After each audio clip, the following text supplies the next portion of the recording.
पिछला रात तो ट्विटर पर कुछ वीडियोस भी नशर की गई कि कराची के एक इलाके में जश्न मनाया गया। कुछ नासबियों ने आतिशबाजी की इस खुशी में। और क्यों खुशी मना रहे हैं?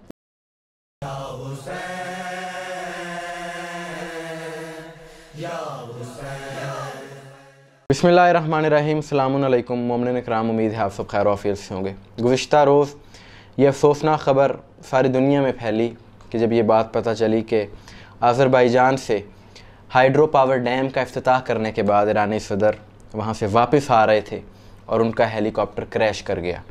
और इस हेलीकॉप्टर में ईरानी सदर सैयद इब्राहिम रईसी के साथ ईरान के फ़ॉरेन मिनिस्टर हुसैन आमिर अब्दुल्लहियान और 6 दीगर अहम शख्सियात इस हेलीकॉप्टर में सवार थीं। दरहकीकत ये 3 हेलीकॉप्टर्स का काफ़िला था। ये प्रोटोकॉल होता है प्रेसिडेंट का। और जो दूसरे 2 हेलीकॉप्टर थे वो सेफली ईरान में तबरेज़ एयरबेस पर लैंड कर गए और उसमें ईरान के एनर्जी मिनिस्टर अली अकबर और हाउसिंग और ट्रांसपोर्ट के मिनिस्टर मेहरदाद शामिल थे, जो कि महफूज तरीके से वहाँ पर पहुँच गए। लेकिन बदकिस्मती से वो हेलीकॉप्टर के जिसमें ईरानी सदर सवार थे वो क्रैश कर गया। इस ऐलान के बाद 15 घंटे तक सर्च ऑपरेशन जारी रहा और जब इस बात की तस्दीक हो गई तो एक अफसोसनाक ऐलान हरम इमाम रज़ा अलैहिस्सलाम से गूंजा, जो कि सारी दुनिया में फैला, जिसमें यह बताया गया कि ईरान के सदर आयतुल्लाह सैयद इब्राहिम रईसी इस सानहे में शहीद हो गए। इन्ना लिल्लाहि व इन्ना इलैहि राजिऊन। एक अज़ीम लीडर, एक अज़ीम रहनुमा, एक अज़ीम आलम दीन और आलम इस्लाम का अज़ीम असासा इस दुनिया में ना रहा। और बड़ा मुश्किल होता है ऐसे अफराद की तारीफ़ में कुछ कहना, क्योंकि ये लोग तारीफ़ के मोहताज नहीं होते, अल्फाज के मोहताज नहीं होते, बल्कि इनका काम इनकी तारीफ़ करता है। इनका अमल इनके किरदार की गवाही देता है कि सैयद इब्राहिम रईसी वो शख्सियत कि जिन्होंने अज़मत सरबुलंदी कुरान के लिए जो काम किया और ख़ुसूसन मज़लूम मुसलमानों के हक़ में आवाज़ उठाने के लिए और उस हवाले से अमली मैदान में जो काम किया वो हमेशा याद रखा जाएगा। उसे कभी नज़रअंदाज नहीं किया जा सकता, उसे कभी नहीं भुलाया जा सकता। वो अपनी मिसाल आप है। और ऐसे अफराद अगर दुनिया से चले भी जाएं तो ये लोगों के दिलों में ज़िंदा रहते हैं अपने नज़रिए की शक्ल में। इनका नज़रिया कभी नहीं मरता, इनका नज़रिया ज़िंदा रहता है। और इन्होंने कभी तफ़रक़े की बात नहीं की, हमेशा इत्तेहाद उम्मत की बात की। और अभी कुछ माह पहले जब ईरान के फ़ॉरेन मिनिस्टर पाकिस्तान दौरे पर आए तो उन्होंने भी शिया सुन्नी इत्तेहाद की बात की अपनी तकरीर में। उस पर भी हमने वीडियो की थी, वो वीडियो मौजूद है, जहाँ पर इस सानहे ने तमाम मुसलमानों के दिलों को रंजीदा किया है। वहीं पर कुछ यजीदियों को इस अफसोसनाक सानहे की बड़ी खुशी हुई है और वो अपनी खुशी का इजहार कर रहे हैं फेसबुक पर, सोशल मीडिया पर।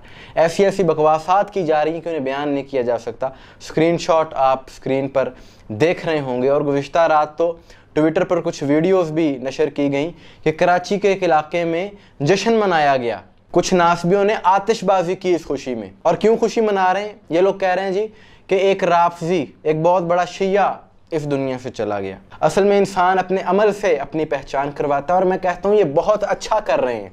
जो कर रहे हैं अच्छा इसलिए कर रहे हैं कि ये लोग अपनी पहचान करवा रहे हैं, अपना आप बता रहे हैं कि ये लोग कौन हैं। ये यजीदी के जो इस तरह की हरकतें कर रहे हैं, इस तरह की पोस्ट कर रहे हैं, ये दर हकीकत मुसलमानों में छुपे हुए मुनाफिक हैं, जिनके नज़रियात, जिनकी सोच यहूदो नसारा से मिलती है। बल्कि ये उन्हीं के एजेंट हैं, उन्हीं के टुकड़ों पर पल के ये हरकतें कर रहे हैं, ऐसे काम कर रहे हैं। कि 2 तरह के लोग इस सानहे पर बहुत खुश हैं। एक ये यजीदी, ये नासबी टोले, और दूसरे हैं वो सहूनी रियासत के लोग। वहाँ पर भी बड़ी खुशी मनाई गई। इसराइल में भी मिठाइयाँ तकसीम हुई हैं, उसकी वीडियो भी सोशल मीडिया पर मौजूद है। और ये बात आज साबित हो गई कि जो इस्लाम दुश्मन अनासिर हैं, इस्लाम दुश्मन क़ुव्वतें हैं, वो अली वालों से खौफज़दा हैं, अली वालों से डरती हैं हमेशा से।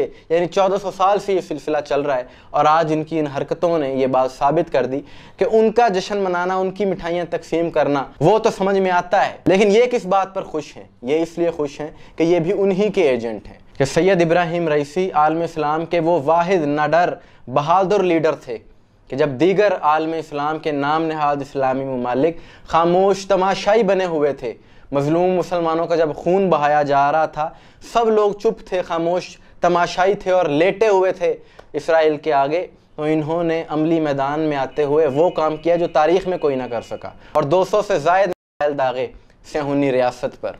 और जब एक बदबख्त ने स्वीडन में कुरान की तौहीन की, ये अजीम सैयद था कि जिसने यूनाइटेड नेशंस के इजलास में कुरान को अपने हाथ में बुलंद किया और कमाल खिताब किया वहाँ पर कुरान की अज़मत पर, और फिर कुरान को चूमा अपनी आँखों से लगाया। तो अगर ऐसे अजीम लीडर की शहादत पर तुम लोग खुश हो रहे हो तो समझ लो तुम लोग कुरान के मुखालिफ हो, तुम लोग इस्लाम के मुखालिफ हो, और तुम लोगों ने बातों के सिवा कुछ नहीं किया।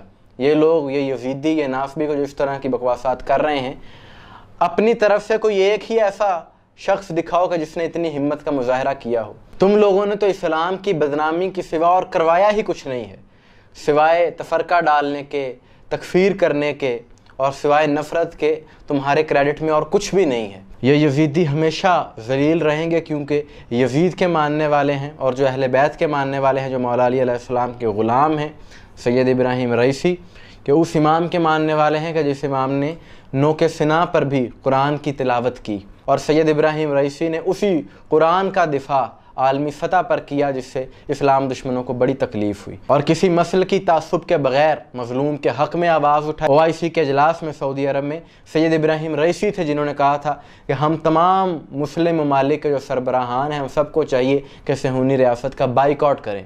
और उस वक्त कुछ नाम नहाद इस्लामी मुल्क जैसे कि बहरैन, UAE, इन लोगों ने कहा था कि हम बाइकआउट नहीं कर सकते, बल्कि ईरानी सदर की मुखालफत की थी। ये सारी चीज़ें ऑन दी रिकॉर्ड मौजूद हैं। ये सारी दुनिया जानती है कि सैयद इब्राहीम रईसी आलम इस्लाम के एक अजीम रहनुमा, एक अजीम लीडर थे। हम बहसीत कौम सैयद इब्राहीम रईसी की इन खिदमात को सलाम पेश करते हैं और दुआगो हैं खुदावंद आलम से कि परवरदिगार बहक़ मोहम्मद व आले मोहम्मद, बहक़ सैयदुश्शुहदा इमाम हुसैन अलैहिस्सलाम, इन शुहदा के दर्जात बुलंद फरमाए। इलाही आमीन। आपकी इस बारे में क्या राय है? कमेंट्स में ज़रूर बताइएगा।